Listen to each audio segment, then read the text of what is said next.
Crying for this babe could cry. What could I do? My baby's love had gone and left my baby. I did not know this was recording. Hi. This is going to be the first disheveled recap of Game of Thrones. I am completely disheveled, still in a bathrobe, hair's all completely... luckily you can't smell what my breath smells like, because I had a night that would have put Tyrion to bed, or in a box, or in a boat with Jorah Mormont. But anyway, what we're going to do is go through the scene together, and as a huge fan of the books and crazy fan theories and all the backstory, I'm like, what I've written this thing right here. I'm going to tell you my thoughts. If you care, watch. If you don't, go fuck yourself. Stop watching. Don't leave a stupid comment. Actually, leave stupid comments. That's really bad. I love stupid comments. Because I don't have the story in front of me, or the show, I'm just going to go through IMDb. Jorah Mormont steals a boat to navigate with his captive Tyrion. Yeah, that actually is pretty accurate to the story. And yeah, I have nothing to say about that. That was actually okay. Who gives a shit? Aboard a merchant Aboard a merchant ship, Jaime and Bronn sail to Dorne to rescue Myrcella. Okay. Jaime never meets Bronn in the book. They never go to Dorne. And Jaime actually kind of has a cool story where he's negotiating with the people outside of Riverrun, which is where Catelyn Tully, Ned Stark's wife, well, Catelyn Stark, her hometown with the Blackfish is there, who we all know in the show, they put at the Red Wedding and scared the shit out of me. I thought he was going to die, but he doesn't. He's at Riverrun. And Jaime does the whole thing there, releasing him. And Bronn has married Lolly Stokeworth, and is a lord now of a castle, I believe. I could be wrong on that, but he is somewhere where he's married and already has a kid on the way. And, no spoilers, he names his son Tyrion, which is pretty cool. So this whole thing with Jaime and Bronn going to Dorne, I think, is meant to replace another plot piece in the books where Prince Doran's daughter is scheming to kidnap Myrcella, who is Cersei's daughter, and make her queen somehow? I can't forget it, but there's a whole nother story where someone's plotting to kidnap Myrcella, and now apparently Jaime and Bronn are going to do it. I think Myrcella's going to die, actually, now I think about it, because she gets injured, cut across the face during this scheme. So it would make sense that, ooh, yeah, that's what's going to happen. Jaime and Bronn are going to fuck this up somehow, and Myrcella's going to get killed, and it's going to drive the wedge between Cersei and Jaime even further apart. And, yeah, okay, that's what's going to happen in the show. So, Dorne, who knows? The Sand Snakes, I mean, they're on screen, and I just have to turn it off. Apparently, and I don't remember this from the book, and I don't think it's in the book, the youngest one is actually, what the hell's her name? Eliara? Her name is... what the fuck is her name? Well, the Red Viper's Paramore, his girlfriend, who, you know, had that great scream when he got his head squished. The youngest Sand Snake is her daughter in the show. I don't think they're related at all in the book. And actually, Eliara is just kind of there in the book, and the girl who's, like, scheming with them and gets along with them is Prince Doran's daughter, Tristan, I think her name is. I don't know, but she actually has some really good, kind of cool story in Dorne. And, like so many great characters, I guess the TV show has just gone, oh, fuck, we don't have time for her. Let's watch the budding romance of Grey Worm and Melisandre, or what the fuck her name is. No, that's the Red Priestess. I forget what her name is in the book. I forget a lot of this shit. This is going to be a great fucking YouTube series.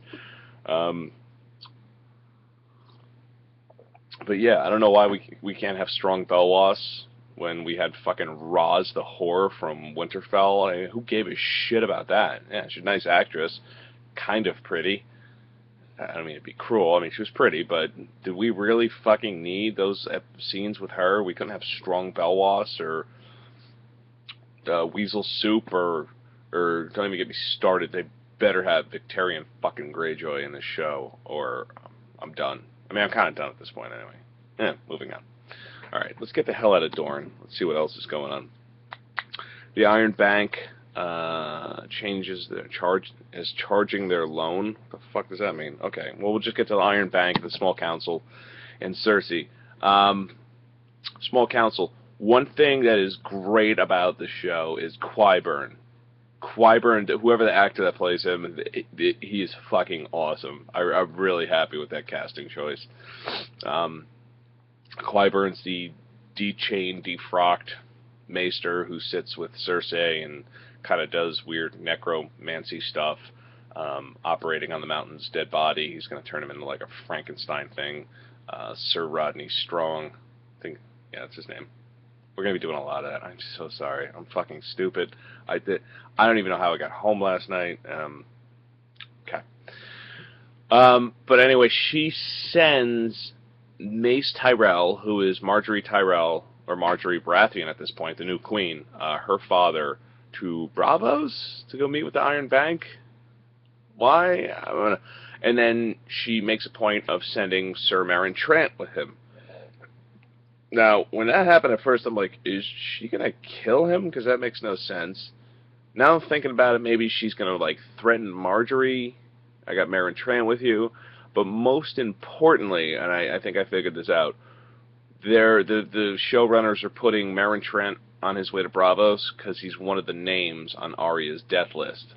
And there's a leaked not a leaked, George R.R. Martin leaked it, but there's a preview chapter from the new book where Arya kills somebody she's always wanted to kill that's from Westeros visiting in Braavos. So I think that's what they're going to do, is she's going to run into him and... That's my killing noise. But anyway, yeah, so I think she's going to kill him. And that's why they're sending Meryn Trant and Mace Tyrell to Braavos. Otherwise, it makes no fucking sense. What else? She then has a meeting with the High Sparrow and gives an army. Where the fuck does she get the authority to meet with the High Sparrow and give him an army or do anything? She's the Queen Mother.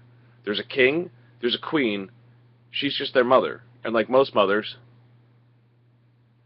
thinks they have the power to...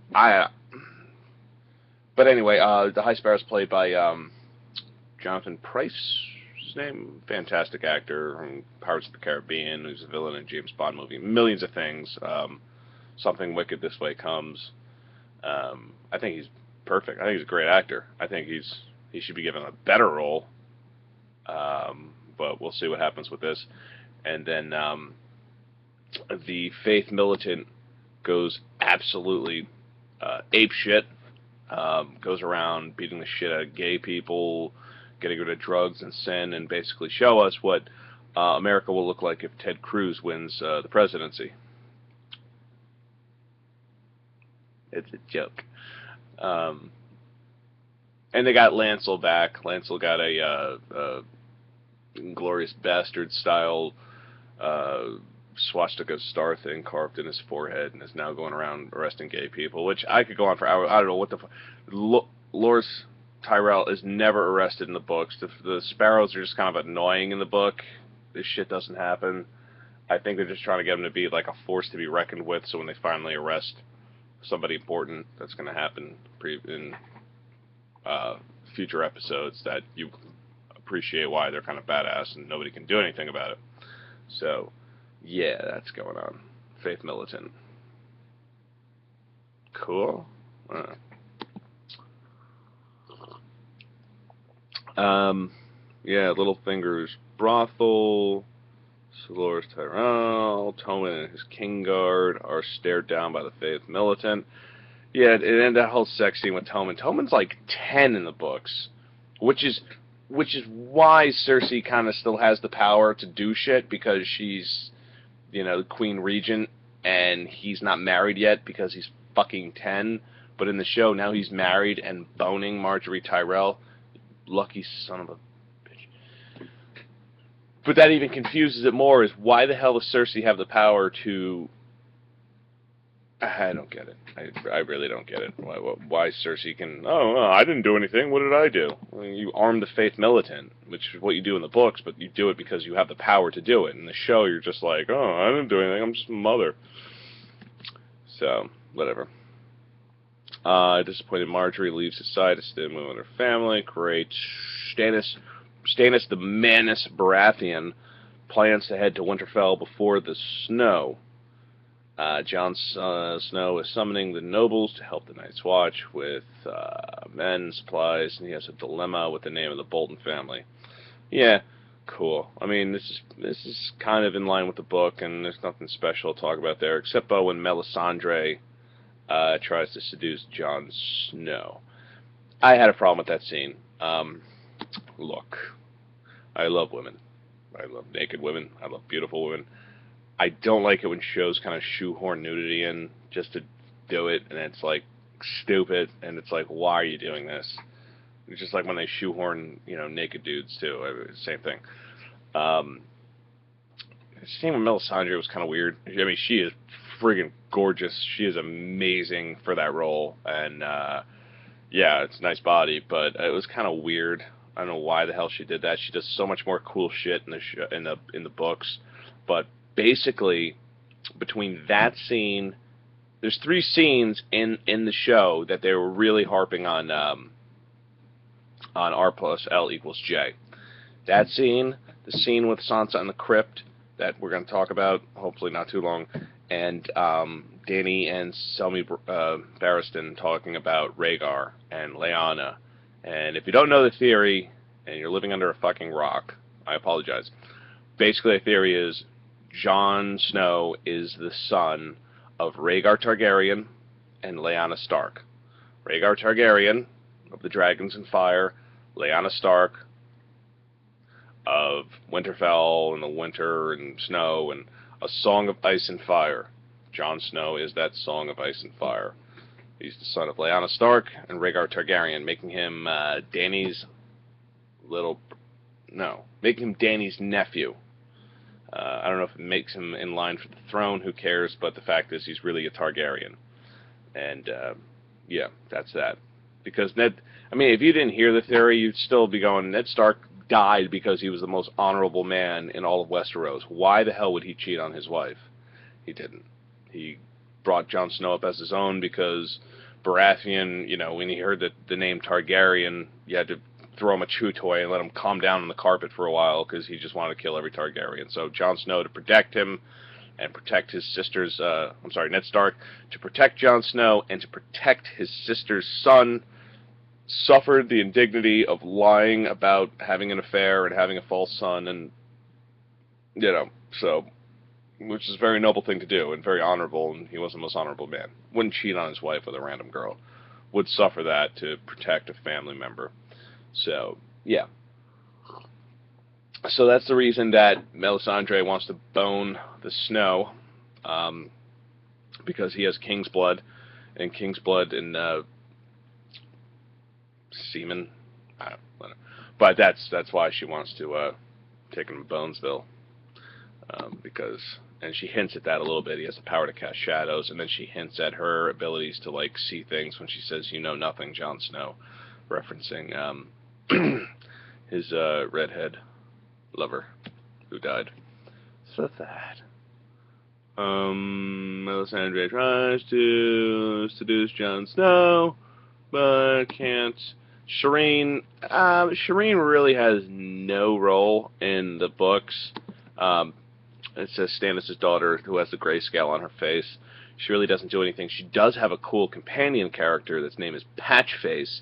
That's like a tattooed jester who speaks in riddles and rhymes, and then you find out they have clairvoyant abilities. He predicts the Red Wedding and all this stuff, and then Melisandre doesn't trust him because she thinks that he has he's evil, but that's interesting. Why put it in the show? Well, anyway. But we have a little scene with Shireen. It's kind of cool to see Shireen, be like a real daughter, and have this whole thing with Stannis the Manus. That was pretty cool. Oh, there's a fourth thing that they hint at, L plus R plus L equals J, and that's when Stannis is kind of standing on the stairs, and he's got his stupid ass, batshit crazy wife next to him, and she says, you know, he's Jon Snow's the bastard son of a tavern wench, and Stannis goes, yeah, but that was never Ned's way. So they're definitely they're definitely like cramming this down our throats at this point, and I'm pretty sure we'll get to the reveal. They haven't revealed it in the books. They're definitely going to reveal it in the show. Okay. Shireen, restless at Castle Black, approached her father and informs her of what happened to her when she was a child. Who cares? Moving right on. Sansa visits the tombs of her ancestors, and Littlefinger tells her it's time. Okay. This, I can't fucking deal with this. Sansa is, in the book that hasn't even come out yet, still in the Vale with Littlefinger and Robert. She is not in Winterfell. I don't know why. I mean, I know why. They're trying to be cute. But in the book, the Lannisters say they found Arya, which of course they haven't, because like in the show, she's in Braavos. So they say we have Arya Stark of Winterfell. We're going to send her north to marry Ramsay Bolton to secure the north, and it's an impostor. It turns out to be Theon Greyjoy recognizes her as Jane Poole, who is one of Sansa's friends from Winterfell that he knew. So this girl goes there. Horrible shit happens to her because Ramsay is a fucking psychopath, and it sucks because we all know he's a psychopath. I mean, in this episode, he's eating while talking about skinning a couple of people alive, and he's a torturous, fucking crazy bastard who cuts people's dicks off for fun. We don't cut dicks off for fun. Not even to be mean. That's just, it's not right. So now we have Sansa at Winterfell about to marry this psychopath that Littlefinger set up. Littlefinger, I just, you know, I check out. I check out. There's things they do in the show that are different than the books, and that's cool. You know, go ahead and do that. So it's, you know, sometimes it's cool. The whole Tywin Arya thing in the show was actually pretty cool. They did, you know, never happens in the books, but this shit, what? So is he gonna? There's a scene in the book where his first night before he takes the girl's virginity, he makes Theon Greyjoy, who's got the fucking, like, deformed teeth because he's not got his teeth and is gross and smells. He makes her go down on this girl before he bangs her, this poor fucking girl. Now, you can get through that in the book because you don't care about this character. She's just, like, kind of a random girl that's in there, and then Theon tries to save her, but what the hell is going to happen to Sansa? If they do this shit with Sansa, I am done. Now they're trying to be provocative just to be provocative. They're trying to one-up the Red Wedding and always have like a scene where shit's crazy. And that if they do something where they rape Sansa, I'm done. You don't need to do that. It's not in the book.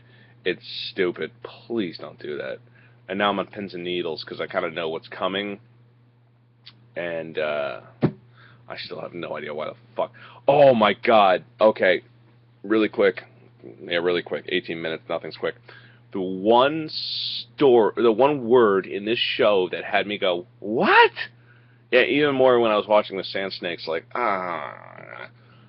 Littlefinger goes, Stannis Baratheon, he's saying this to Sansa, Stannis Baratheon will make you Wardeness of the North. Wardeness. There's no fucking Wardeness. There is everything is, and this is my personal opinion. I mean, women's rights, yeah, cool, you know, get out of the kitchen once in a while, stop making me a sandwich, all for it. But Wardeness, there's no fucking Wardeness. You're a warden. If you're the only lady of a house or whatever, you need to get married, and then your man takes care of things. I didn't create the fucking middle age thing. It's just how it is. So when fucking he goes, oh, they'll make you Wardeness of the North. It's like, oh, shut the fuck. Will you please? We're not this stupid. That's not going to happen. This is the show kind of be like, oh, here's a carrot. Follow it.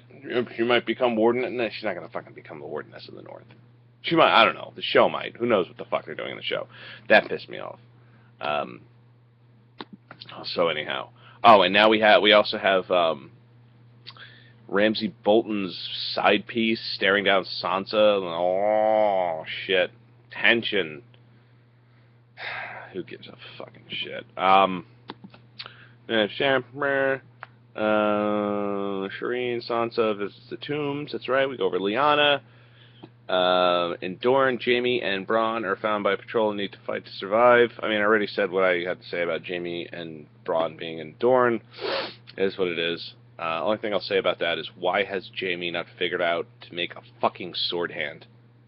A sword hand. Not a stupid hand that you hold. Like, when he fights, he holds his fucking hand so awkward. Like, even if you had a... Just let it... Like, I'm not a sword fighter, but even I know that... Just let it fucking go. Balance yourself. Don't hold it here like this. If you are going to hold it here like this, put a goddamn sword on it.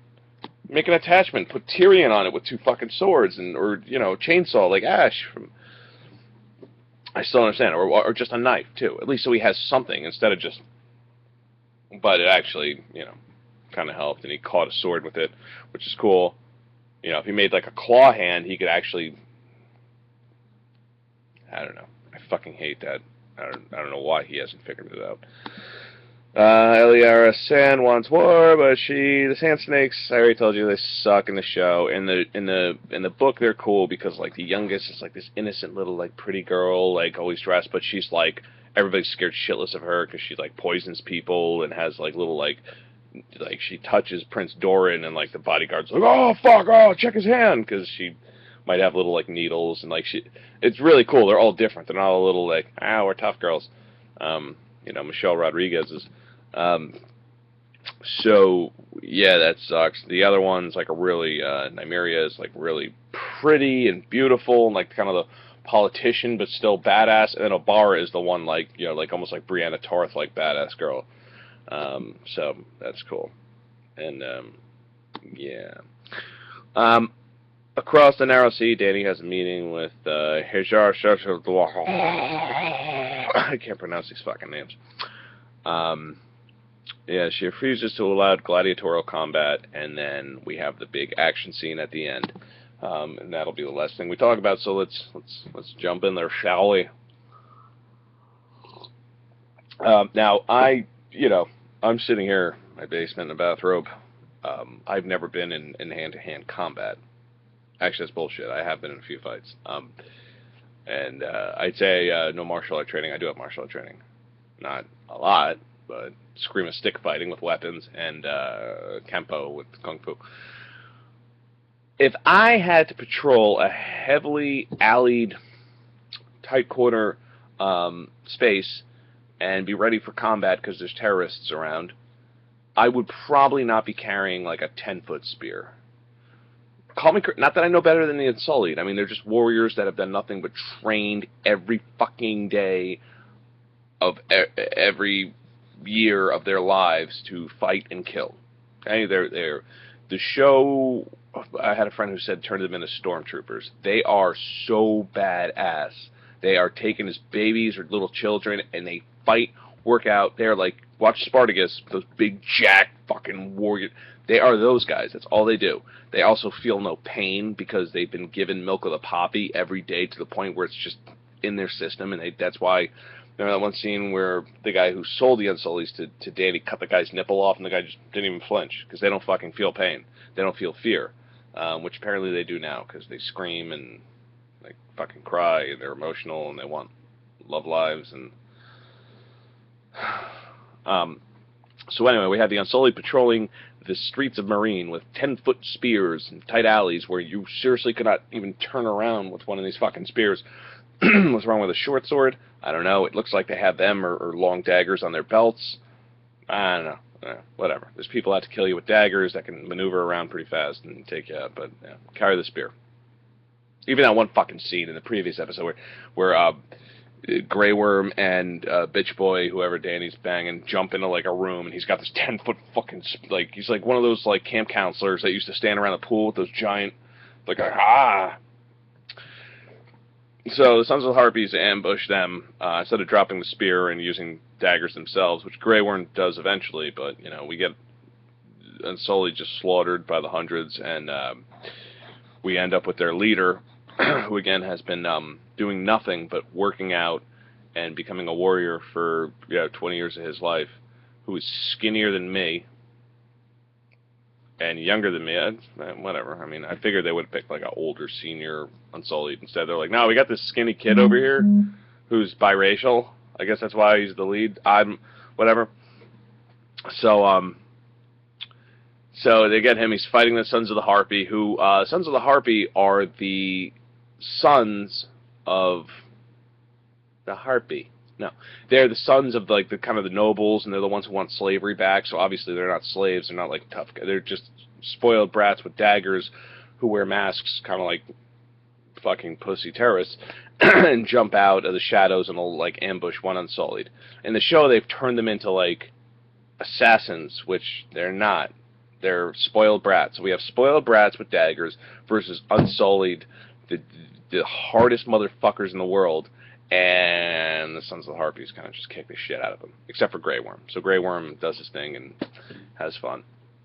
And then we have, finally, Selmy, Barristan the Bold, who is probably second only to Sir Arthur Dayne as, like, the greatest knight who has ever lived. Like, You see it, and everybody respects the hell out of him and fears him. Even Jaime Lannister, when that one scene in the first season, where they're both standing in front of Robert Baratheon telling war stories, and even Jaime, and that's at his most arrogant, like respects the shit out of Selmy because he is a badass.